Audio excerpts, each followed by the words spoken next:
Israel अपनी हरकतों से अकेला पड़ता जा रहा है और आगे इंशाअल्लाह वो ऐसे ही जलील व ख्वार होता रहेगा और अकेला पड़ता जाएगा। वेस्ट बैंक पर उतावला है इजराइल कब्जा करने के लिए और ये बात सभी देशों को पता है कि अगर इजराइल ने ऐसा किया तो हम इजराइल का सपोर्ट नहीं कर पाएंगे। दुनिया में एक बार फिर से साबित हो जाएगा कि इजराइल कोई देश ही नहीं है, फिलिस्तीन पर कब्जा किया हुआ है और सारी गलती इजराइल की है।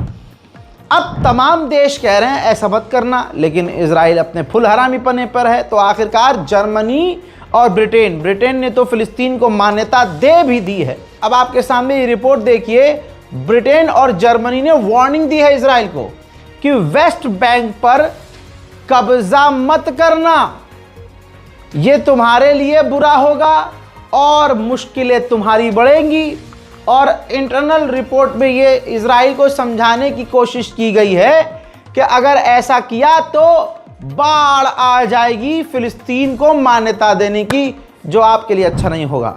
अब फ्रांस ने जब मान्यता दे ही दी है, देर रात जो है हमें अपडेट मिल गया था, जो आपको मैं बता भी चुका हूं सुबह, कि फ्रांस ने जैसे ही मान्यता दी तो सऊदी अरब ने फौरन पूरी दुनिया से कहा कि अब वक्त आ गया है कि पूरी दुनिया फिलिस्तीन को मान्यता दे। अब भले ही इजराइल को फ्रांस ने मान्यता दे दी, लेकिन फ्रांस ने अभी अपने मुल्क में तमाम स्टेट और टाउन से कहा था कि फिलिस्तीन का झंडा वंडा मत लगाना, क्योंकि फिर बवाल यहाँ और बढ़ेगा। लेकिन मना करने के बावजूद 52 टाउन्स के अंदर, 52 अलग अलग गाँवों के अंदर, जो हमारे लिए तो भाई वो शहर ही है, तो 52 शहरों में फ्रांस के फिलिस्तीन का झंडा लहरा दिया गया है। उधर जो सिंगापुर पूरी तरह से इजराइल के समर्थन में था, कई देशों के फिलिस्तीन को मान्यता देने के बाद इसके अकड़ में नरमी आई है। इसने कहा कि हम 2 स्टेट सॉल्यूशन को सपोर्ट करते हैं, ये पहली बार उसने कहा। और सिंगापुर ने यह भी कह दिया कि हम जो इजराइल के सेटलर्स हैं जो वेस्ट बैंक पर हरकतें कर रहे हैं, उनके कुछ ग्रुप पर पाबंदी लगाने वाले हैं। उधर इटली की प्रधानमंत्री मेलोनी कभी कुछ कह रही हैं। सबसे बड़ी दिक्कत यह है, महिला हैं वो, एक जगह दिल उनका लगता ही नहीं है, टिकता ही नहीं है कि इस फैसले को सही कहूँ या उस फैसले को। ऊपर से इजराइल अमेरिका का दबाव। इटली की प्रधानमंत्री, यानी समझ लीजिए आसान भाषा में, इटली बार बार कह रहा था कि हम मान्यता देंगे, फिर कहता था नहीं देंगे, फिर कहता था हम सोच रहे हैं। अब इटली की आवाम, जो आम नागरिक है वहाँ के, वो इजराइल का जुल्म देखकर फिलिस्तीनियों पर मांग कर रहे थे कि हमारा मुल्क भी फिलिस्तीन को मान्यता दे दे।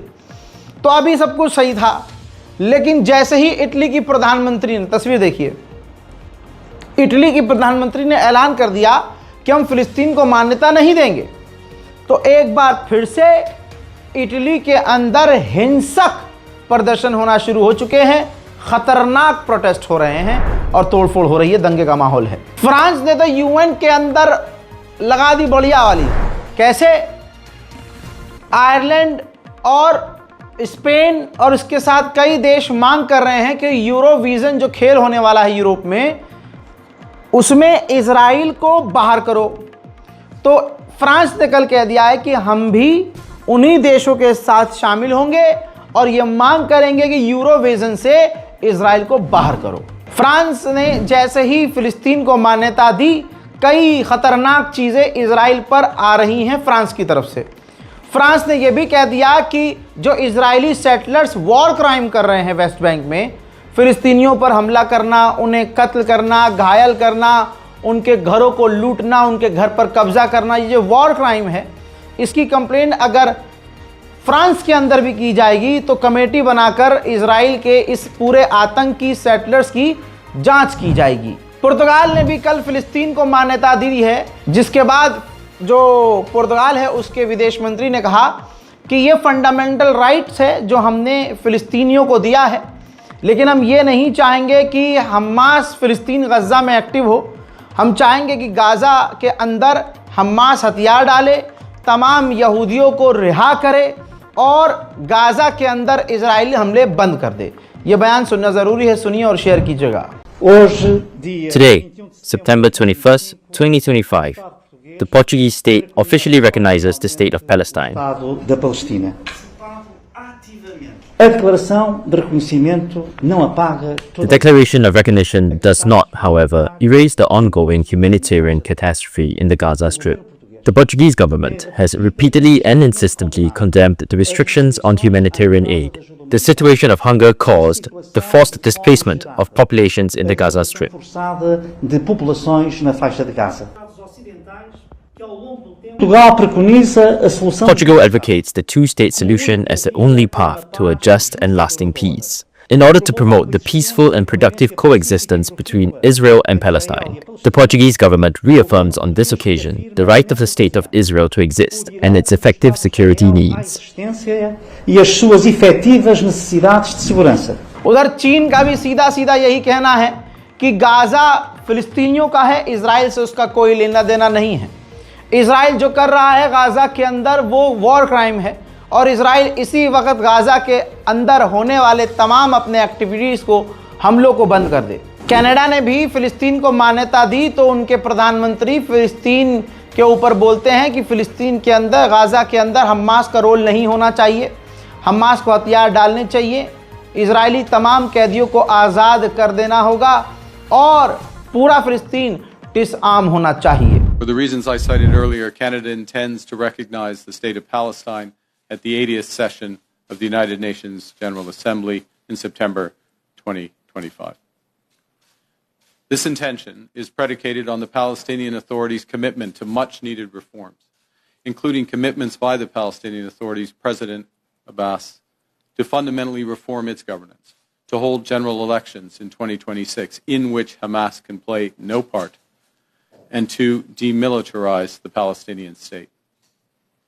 Canada will increase its efforts in supporting strong democratic governance in Palestine and the contributions of its people to a more peaceful and hopeful future.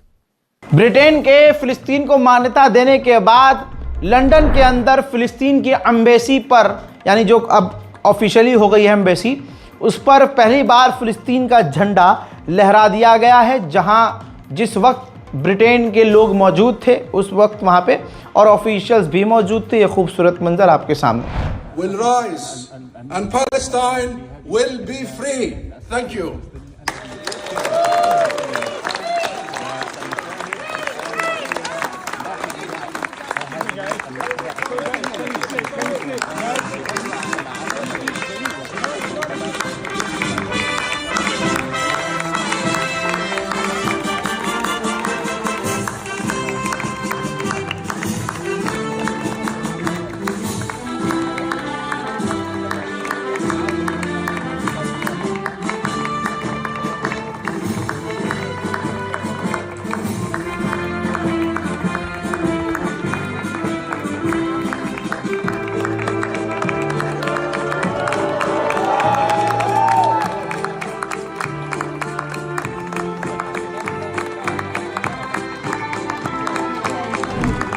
इस पर बयान आया है फिलिस्तीन के राष्ट्रपति महमूद अब्बास का। उन्होंने कहा कि इन तमाम चीज़ों के बाद फिलिस्तीन और गाज़ा में हमास का कोई रोल नहीं होगा।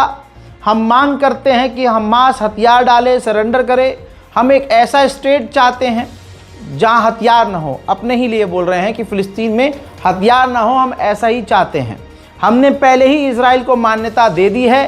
इसी वक्त इजराइल गाज़ा के अंदर तमाम हमलों को बंद करे और ये तमाम दंगे फसाद तुरंत रोके जाएं और इजराइल का जो विज़न है ग्रेटर इजराइल, हम पूरी तरह से उसके खिलाफ हैं।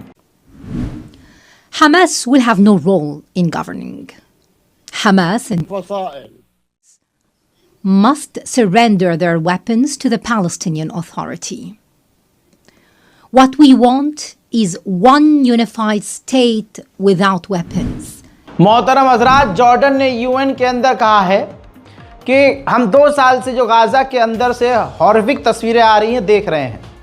वॉर क्राइम हो रहा है, नरसंहार हो रहा है, लोगों को मारा जा रहा है। हम मांग करते हैं सारी दुनिया से कि फ़िलिस्तीन को मान्यता दी जाए। वक्त आ गया है कि फ़िलिस्तीन को मान्यता दे दी जाए, इजराइल को गाज़ा से बाहर किया जाए और 2 स्टेट सॉल्यूशन लागू किया जाए। यूएन में तुर्की के राष्ट्रपति रजब तैयब एर्दोगान ने बयान देते हुए कहा कि इजराइल गाजा के अंदर कर रहा है। इजराइल के प्रधानमंत्री पूरी कोशिश कर रहे हैं कि किसी भी हालत में फिलिस्तीन को मान्यता न दी जाए और पूरी तरह से 2 स्टेट सॉल्यूशन को रद्द करवाया जाए। इजराइल के प्लान के अंदर यह शामिल है कि ज़्यादा से ज़्यादा गाजा और फिलिस्तीन के लोगों को उनके इलाकों से निकाल देना। The Netanyahu government governs today a society who in the past was targeted for eradication with the persecutions of the Holocaust. And today his government is committing genocide against its own neighbors with whom they have shared the same land, the same water, air and sea for thousands of years. UN की meeting जो कल पूरी रात, यानी जब यहाँ रात थी तो वहाँ दिन था, वहाँ से इस मीटिंग की खास तस्वीर आई है जिसमें आप देख सकते हैं विदेश मंत्री कई देशों के, जिसमें पाकिस्तान के विदेश मंत्री, कतर के विदेश मंत्री, सऊदी अरब के विदेश मंत्री, इजिप्ट के विदेश मंत्री, जॉर्डन के विदेश मंत्री, इंडोनेशिया के विदेश मंत्री, तुर्की के विदेश मंत्री और UAE के विदेश मंत्री एक साथ एक ही कमरे में बैठकर घंटों तक बात कर रहे थे और मिडिल ईस्ट के हालात पर चर्चा कर रहे थे। पूरे गाजा के अंदर एक लौता अस्पताल आँख का था, आँख का एक ही हॉस्पिटल था। इजराइल ने उस हॉस्पिटल पर भी बमबारी की जिसके बाद हॉस्पिटल पूरी तरह से बंद हो गया है। गज़ा के अंदर भुखमरी और लाचारी चरम सीमा पर है, जिसके मंजर आप ये देखिए, अल्लाह अकबर। जी हाँ, भूख और प्यास वहाँ चरम सीमा पर है। भूख को इजराइल ने हथियार बनाया है और आप तस्वीरों से लोगों के, यहाँ बेचारे जो गाज़ा में भूखे लोग हैं, इनके चेहरे देखकर आप समझ सकते हैं कि गज़ा के लोगों का हाल क्या है। यूरोपीय यूनियन के ऑफिशियल ने भी ये बात कह दी है कि सेल्फ डिफेंस अब है ही नहीं। इजराइल सेल्फ डिफेंस जो एक बोल रहा है वो सेल्फ डिफेंस नहीं है, बल्कि इजराइल जुल्म कर रहा है। इजराइल इनोसेंट्स के साथ जुल्म कर रहा है। उसका मकसद ये है कि 2 स्टेट सॉल्यूशन पूरी तरह से फेल कर दिया जाए। उधर गाजा के अंदर हमास ने खौफनाक कदम उठाया, 3 फिलिस्तीनियों को ही सबके सामने कत्ल कर दिया। इल्ज़ाम उन पर यह था कि ये फिलिस्तीनी चंद पैसों के लिए इजराइल के लिए जासूसी कर रहे थे। अमेरिका का एम्बेसडर इजराइल के आगे पैंट उतार कर लेटा हुआ है। फॉक्स न्यूज़ पर उसने बड़ा बयान दिया और कहा कि इजराइल से, यानी नेतन्याहू की गवर्नमेंट से, वहाँ के यहूदियों से नफरत करना ऐसा है जैसे वेस्टर्न, पूरे के पूरे वेस्टर्न सिविलाइजेशन से नफरत करना। अगर आप इजराइल से नफरत कर रहे हैं तो इसका मतलब आप अमेरिका, जर्मनी, फ्रांस, ब्रिटेन, हम सबसे नफरत कर रहे हैं, क्योंकि इजराइल ने हमें सेलफोन दिया, इजराइल ने हमें कार नेविगेशन दिया, इजराइल ने ही हमें पिल कैमरा दिया, रोबोटिक सर्जरी दी। इसलिए हमें इजराइल से नफरत नहीं करनी चाहिए। हरामीपने की इंतहा यह है कि उसने ये भी कह दिया, एम्बेसडर ने अमेरिका के, कि इजराइल जेनोसाइड नहीं कर रहा है, बल्कि वो बेचारा सेक्रीफाइस कर रहा है अपने बेटे बेटियों को बचाने के लिए। यानी नरसंहार, जो हराम का पिल्ला जो कर रहा है वो नरसंहार नहीं है, वो तो इसलिए कर रहा है ताकि वो अपने बच्चों को और अपने देश को, अपने भविष्य को बचा सके। वाह यार, पता नहीं क्या सुअर खाते हो, तुम तक खाते भी हो गया तभी ऐसे बयान देते हो। उधर गाजा में बम से जिन मकानों को उड़ा दिया, जो मकान खंडर हो गए और बस उनके पिलर विलर या समझिए उनका स्ट्रक्चर ही खड़ा हुआ है। इजराइल, तस्वीर देखिए, इजराइल अपने बुलडोजर्स वहाँ भेज चुका है। ये बुलडोजर्स अमेरिका के द्वारा जो है इजराइल को दिए गए हैं। अब वो हैवी बुलडोजर गाजा के अंदर काम कर रहे हैं और बिल्डिंग स्ट्रक्चर्स को तोड़ रहे हैं, ज़मीन को समतल कर रहे हैं। इजराइल के सैनिक जो गाजा के अंदर हैं पूरा व्लॉग बना रहे हैं, वीडियो जारी कर रहे हैं। इस वीडियो के अंदर देखिए, इजराइल के सैनिक गाजा के अंदर है और वो यहूदी भाषा में कह रहा है कि हम गज़ा में हैं, हम कुछ नहीं छोड़ेंगे, सब कुछ यहाँ पर तबाह और बर्बाद कर देंगे। सीरिया के राष्ट्रपति जोलानी अमेरिका में हैं। ये देखिए, एक ऐतिहासिक तस्वीर है जहां उन्होंने CIA के पूर्व चीफ से मुलाकात की। जोलानी ने इस दौरान कहा कि वक्त कितना बदल गया है, पिछली मुलाकात हमारी मैदान जंग में हुई थी और आज हम डिप्लोमेसी के रास्ते पर हैं। Assalamu alaikum, Sayyid Rais. Ahlan wa sahlan. Ahlan wa sahlan. And sharafna Sayyidi. सोचिए, सीरिया के जोलानी के मुंह पर अमेरिका के पूर्व CIA के चीफ ने कहा कि एक वक्त वो था जब मैंने आपको पकड़ने का ऑर्डर दिया था और आपको पकड़ा भी गया था, मैदान जंग में मिले थे, और आज आप सीरिया के राष्ट्रपति हैं, प्रेसिडेंट हैं। इस पर जोलानी ने कहा कि हाँ, बहुत कुछ बदल गया है। देखिए।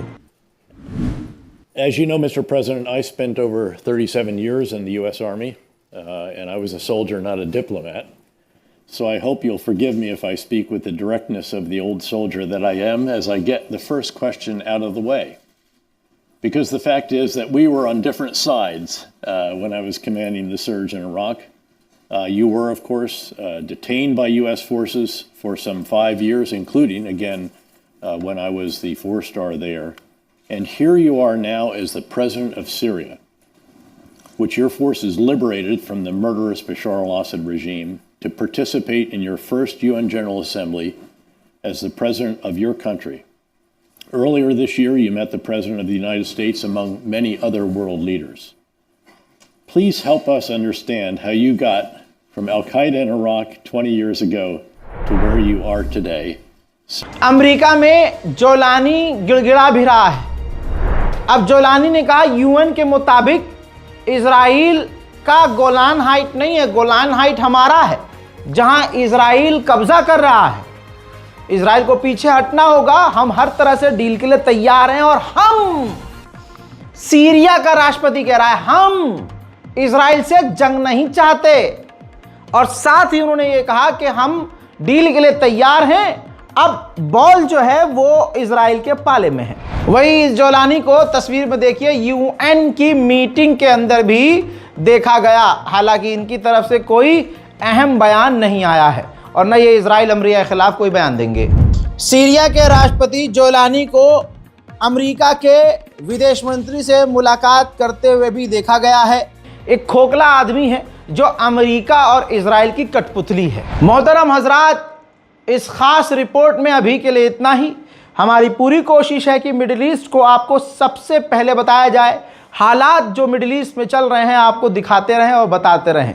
इस बारकोड का इस्तेमाल कीजिए, बारकोड काम ना करे तो IFSC कोड है, नाम अकाउंट पर अली रज़ा है, अकाउंट टाइप सेविंग है और IFSC कोड के साथ अकाउंट डिटेल पूरी जानकारी यहाँ दी गई है, ताकि आप गाज़ा और फ़िलिस्तीन की मदद के लिए अगर कुछ सोचें तो इस डिटेल के ज़रिए आप गाज़ा और फ़िलिस्तीन तक मदद पहुँचा सकें। मैं हूँ रज़ा और आप देख रहे थे रज़ाग्राफी अनस्क्रिप्टेड। जय हिंद।